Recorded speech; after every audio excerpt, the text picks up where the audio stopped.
Hi and welcome to the recording of what was to have been the webinar on the 6th of January, but technical difficulties in the AnyMeetings app didn't work as promised, and I've used it before and it worked fine, so apologies on that. I wasn't expecting any hiccups because it's just worked straight out the box before, so you live and learn.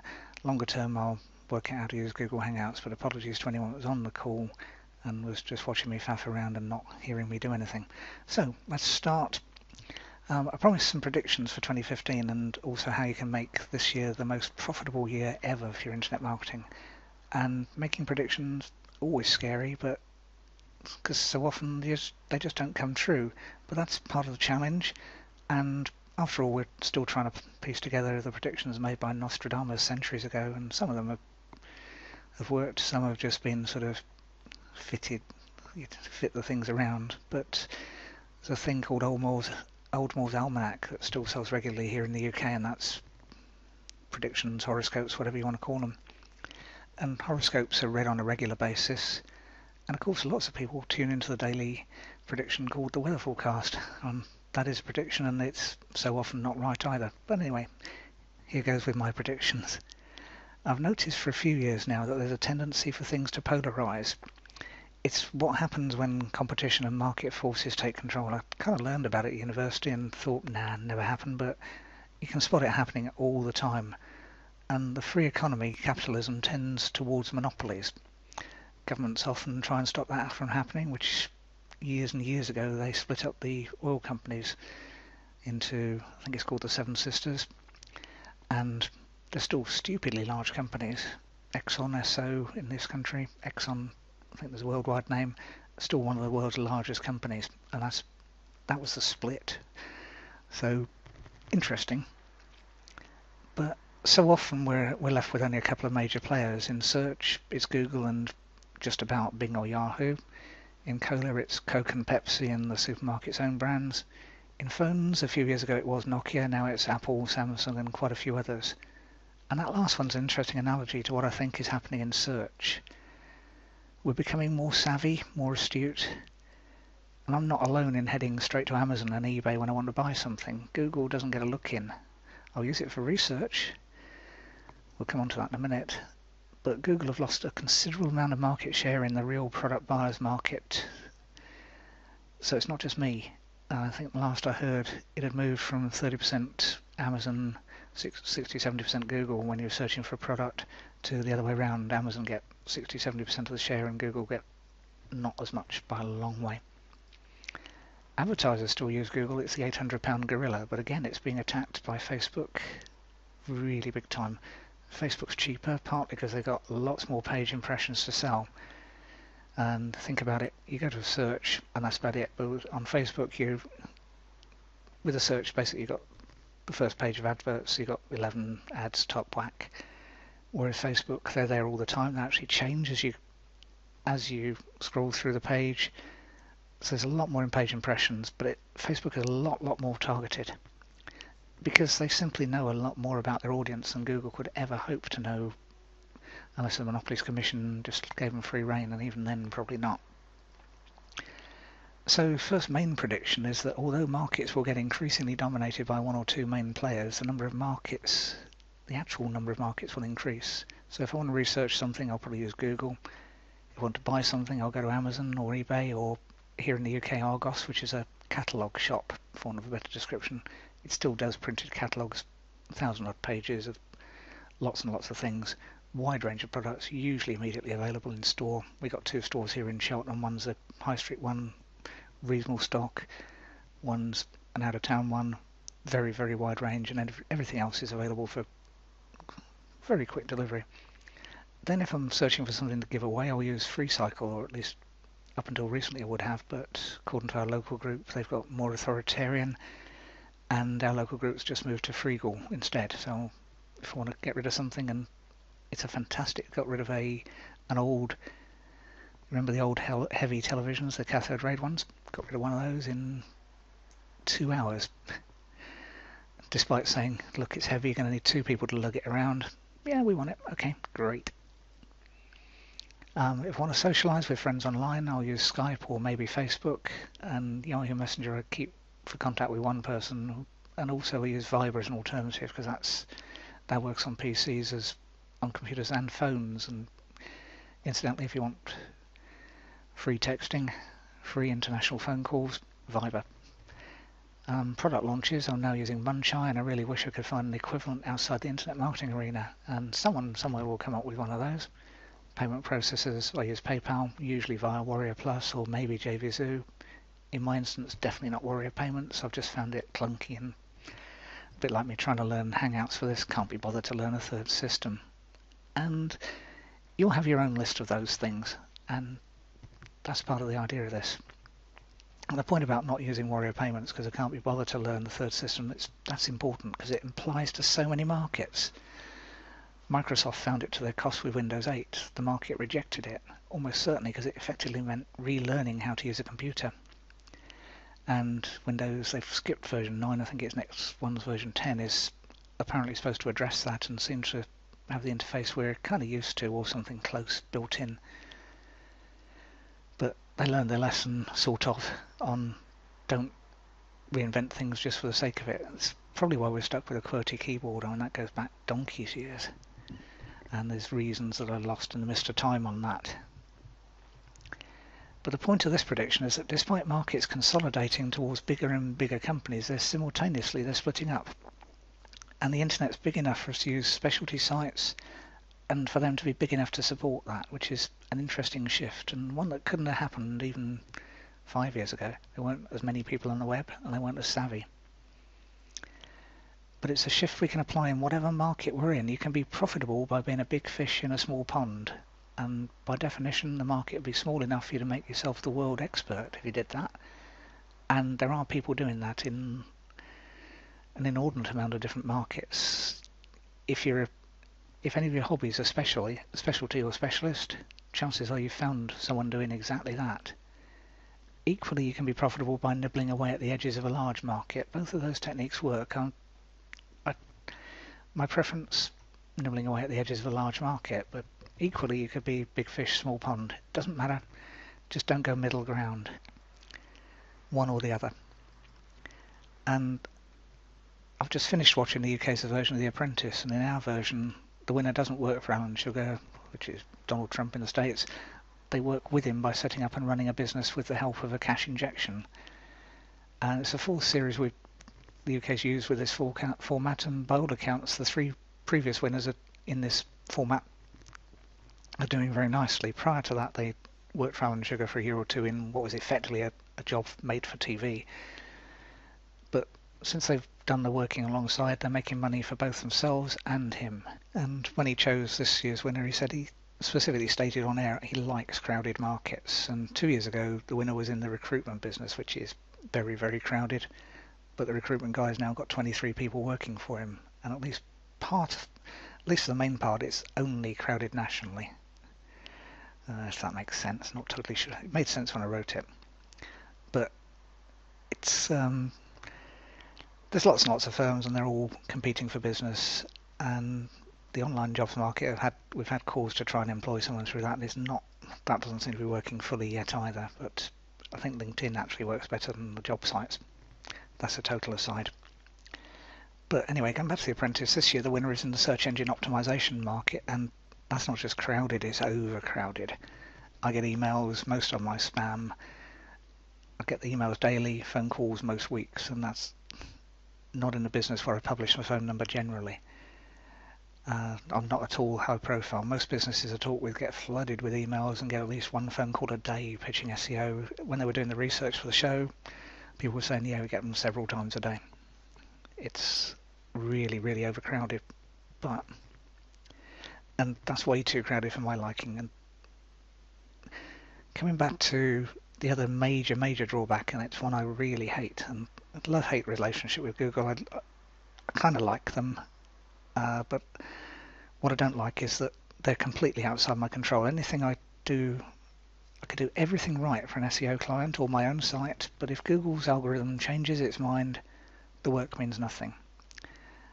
And if you think about it, if you swapped any of the first page results and probably the first 2 or 3 pages of results, you as a Google user would be perfectly happy, but you as a site who used to be on page 1 is now on page 10, is unhappy. But it's completely outside my control. I don't like that. So pick your market carefully. Decide whether you want to be a big fish in a small pond or a small fish in a gigantic pond. But as I said earlier, whatever you do, don't be an average sized fish in an average sized pond.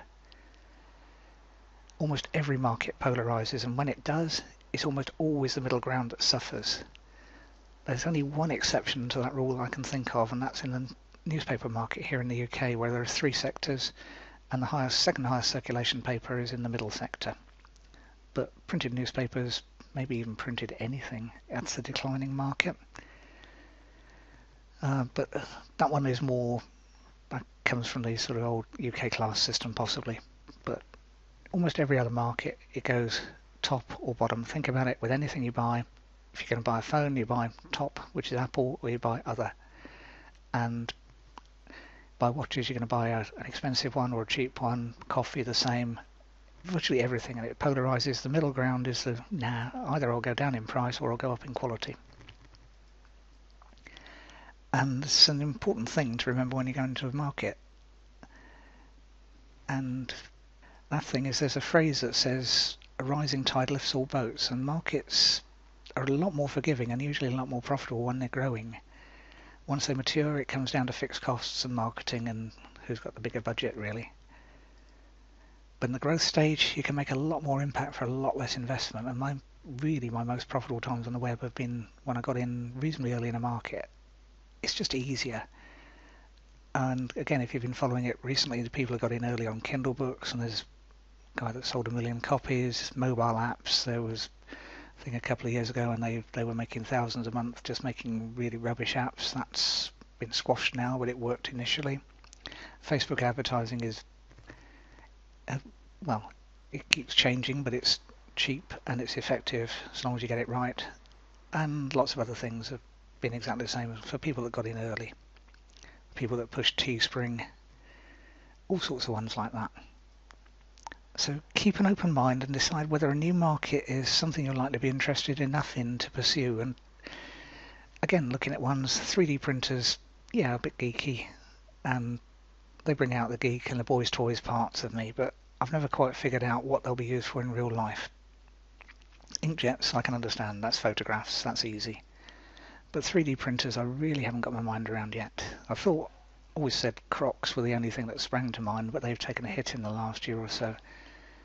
And would you really want to buy all the ingredients to print your own shoes anyway? But if you can figure out what to sell and how to show people how to get more out of the machines in that market, you're definitely in for a nice windfall. They're coming down to being affordable even if you don't use it. When I first looked, they were in the thousands of pounds. Here in the UK, they now start at £400, whatever that is in dollars.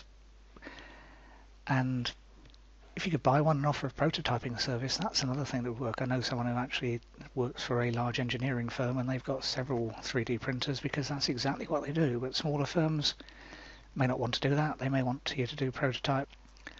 Or that could be a stupidly big market, because again, the idea of prototypes, people like the idea. Very cheap. So that market would be good for doing it. It would be good for how-to videos, and then obviously get the Amazon commission on the printers and the consumables. Prices are dropping fast, as I said, and that's electronics. But if you wanted to get one, it's a tax-deductible expense, so talk to your accountant.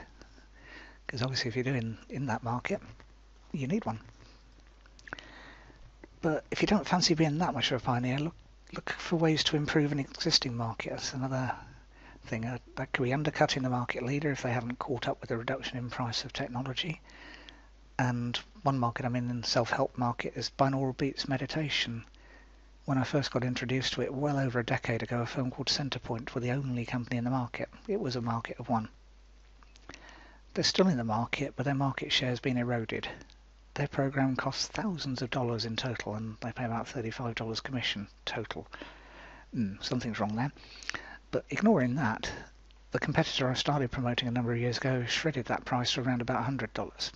So coming down from Centrepoint works out around about, it's got 12 levels and about 300, so you're looking at about $3,500. Competitor, pretty much the same product, $100.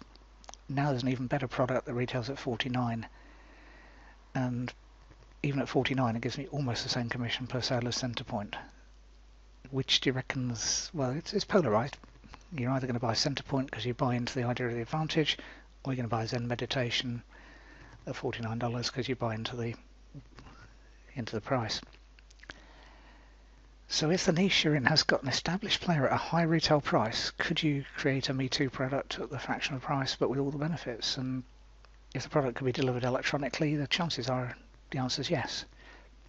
You could then create a niche site, participate in forums, create videos, start a Facebook group. If it's business orientated, add a LinkedIn thing, and generally create a buzz around yourself.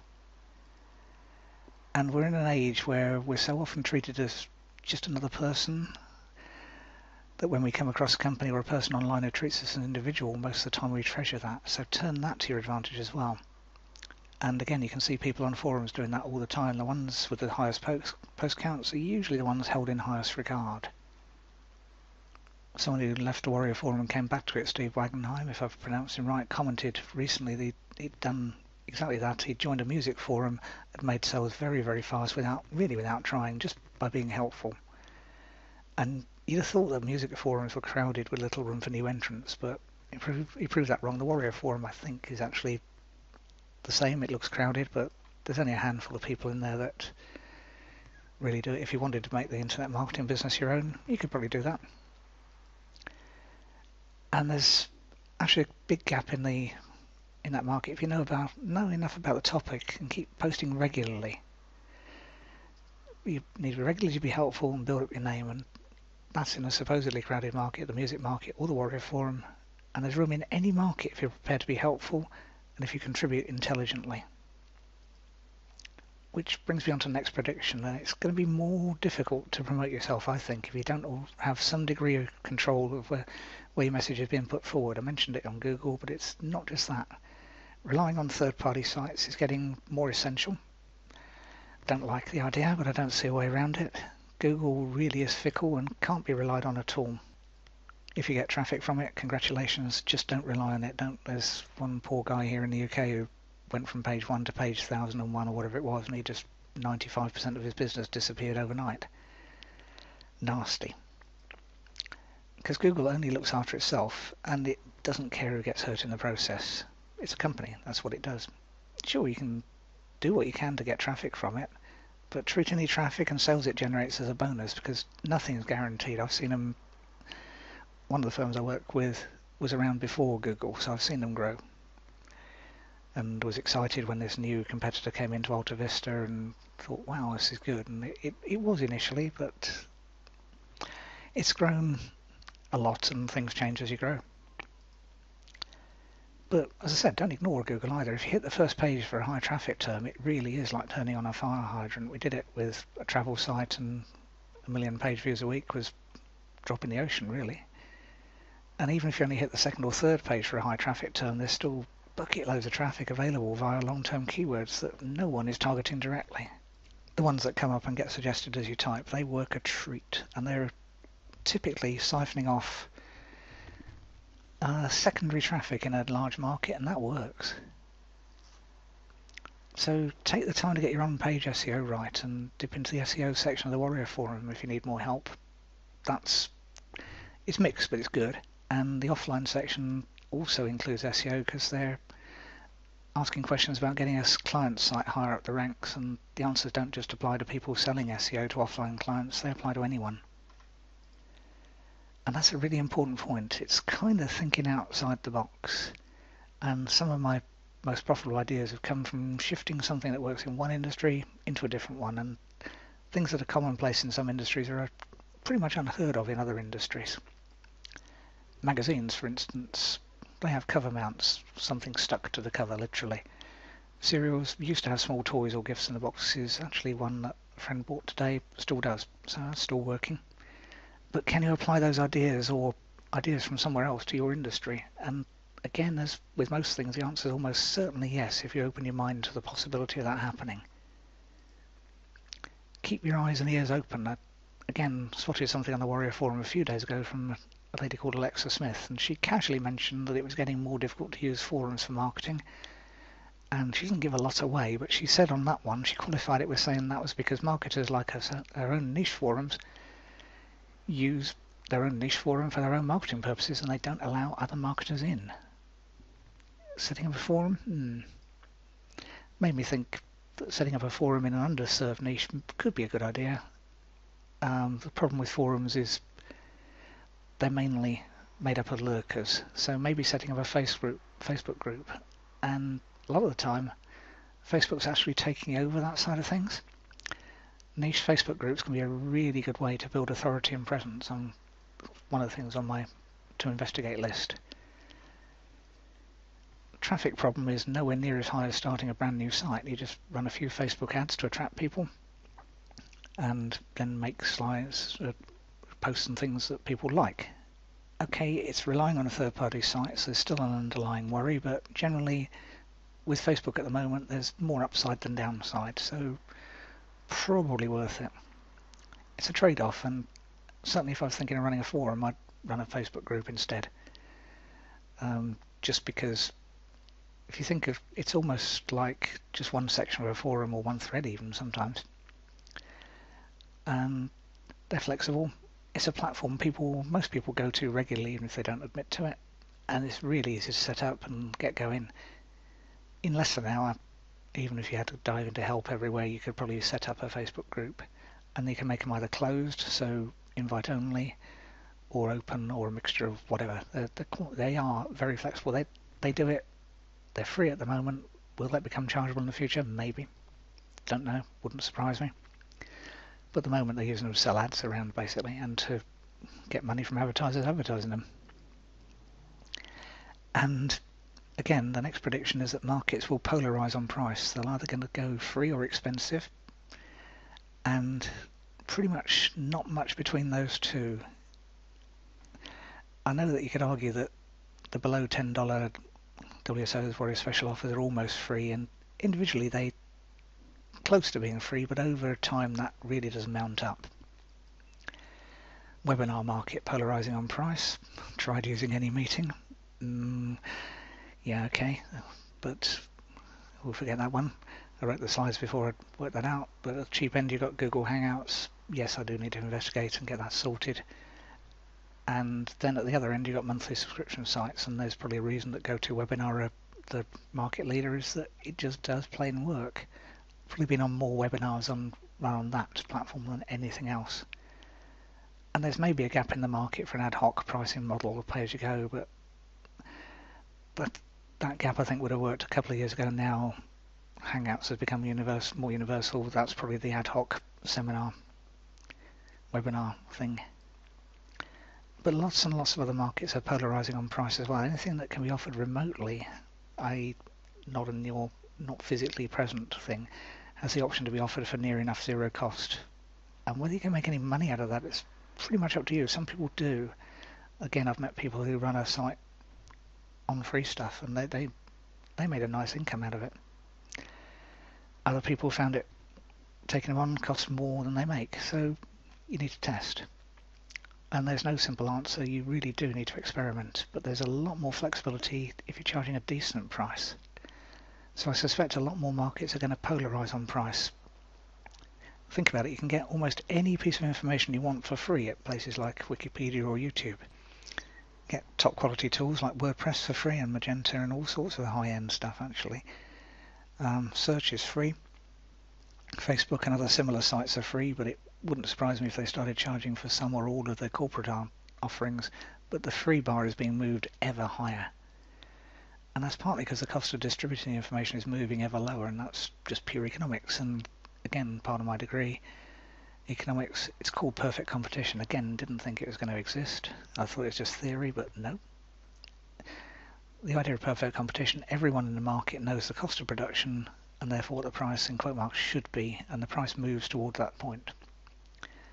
As I said, it was mainly theorism at university, now it's almost everywhere I look. And that means your business plan should be, at least some of it should be, to offer free information, but it needs to be really top quality free information. Remember I said that the bar is moving.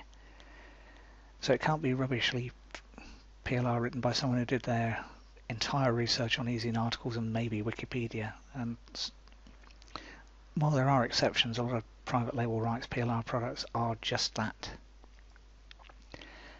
But your free stuff needs to be top quality, the kind of information you'd have happily paid for a book about a few years ago. The money comes at the next stage, and one of the books I got given as a Christmas present is called The Entrepreneur Revolution, and that's well worth doing a hunt down for and getting. It talks about creating a business, and whether that's a lifestyle business earning you $100,000 or so a year, or a bigger business turning over $1 million or more. But it talks about it, and as I said, I highly recommend getting it. Entrepreneur Revolution. Then read it, then actually do the exercises in it, and then put that all into practice. Notice there's a lot on that bullet, and you need to do all of it, otherwise it doesn't work. But a lot of that book is about mindset, because mindset is the other thing you need to get right, and it's not sexy to talk about, so you won't get many offers in your inbox unless you're on a self-help or personal development email list, but it's essential. I know from when I've tried to sell mindset stuff, it doesn't sell. Not to an internet marketing crowd. It does in the self-help side, obviously, but they kind of know they need it. But we all need it. Because with the right mindset, you'll go a long way, partly because you'll probably be oblivious to any other possibility. You'll just be single-mindedly and focused. But also because it's the centre of things, much like Napoleon Hill's book, Think and Grow Rich. A lot of that is mindset. And practical stuff is usually either easy once you get the hang of it, Hangouts again, or easily outsourced, but you can't outsource your mindset. And that means one of the things you need to work on to ensure a profitable year, whether it's this year, as in 2015, or any other year you're listening and watching this in, you need to sort your mindset out. And that could be as simple as changing a few habits, and the Entrepreneur Revolution book has got, I say several, there's actually a batch of 10 of them that it suggests you implement all of them. Some of them are very scary. They're probably the ones you need to implement first, even though I haven't yet. So do as I say, not as I do. But it could be as simple as changing the crowd you hang out with, or it could mean meeting up with like-minded people online or offline more often. Maybe there's a meetup group near where you live. Real-world groups like that happen. Maybe there's a Facebook or a LinkedIn group you could join and participate in. Again, you'll probably know what's best for you, what works best for you. Or maybe you could coach and mentor other people, and that can be a really good way to interact. Or maybe you prefer to have some coach and mentor support you, and any of those could work. As I said, you'll know deep down which is the best one for you. And this is where, if there's been a live webinar, this would have moved subtly into the sales pitch, because I'm offering a limited number of private coaching places for those who are interested. No push. No web page offering this specifically. There might be eventually, but not yet. But there's a page on my trevordumbleton.com website that kind of explains it. But it's very much tailored to you and your precise needs. So we'd start with a Skype chat to find out whether we'd be a good fit for each other, because not everyone is. You've got this far in the video, you're nearly half an hour through. Chances are, if you had the patience to watch this far, you like what I'm saying. Then I'd ask a few awkward questions to help find out whether you had an idea of where you wanted to go and whether or not you'd be likely to do the work necessary to make it work profitably for both of us, because with coaching or mentoring, you are doing the majority of the work. That's how it works. And I've talked with people before and said no, because they haven't got a clue where they want to go. They actually need to go off, do their homework, work it out. But be there to point in the right direction as and when that's needed, or just be moral support. I've done lots and lots online since 1995. Some's changed, some hasn't. Usually and effectively it's still a web browser. Whether the web browser is on a PC or a phone, that's different. Sounds crept in because it does, but not much else really. Fundamentally it's still humans interacting with humans. But ultimately it's your business, so you'd be in the driving seat, and the reason there's not a page on my website about explaining about it is that everyone is different. Everyone's business is different. And it also gives us a chance to say no before getting too deeply involved and having to worry about sunk costs or throwing good money after bad or anything like that. What's good time after bad? So in other words, if we don't get on, I'd much rather find out sooner rather than later, because it's daft otherwise for both of us. So, as I hope you'd expect from me, no hard sell. Just go across to trevordumbleton.com, click across the contact page, or reply to any of the emails I've sent you. Fix a time for an initial, no obligation chat. we can work that out. I'm quite flexible on time zones. I'm based in the UK, but I can fit in. I've had chats with America, Australia, New Zealand, as well as UK, so it's doable.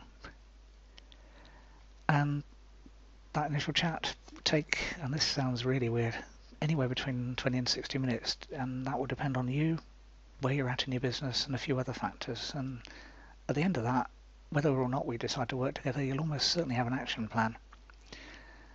And we can either agree to work together or not. After that, as I said, no pressure, because pressure isn't a good way to start any kind of business relationship. I don't like the hard sell side. I don't think it works long term. So your choice. Contact me, arrange a meeting, or don't contact me. You're in control of that decision. And whatever you decide, I'd like to wish you every success in your business and in your internet marketing or whatever else it is you're doing. And if you're on my list, drop me an email anyway. I usually reply, not always, but most of the time. So thanks for watching. Pop across to trevordumbleton.com if you want to know a bit more.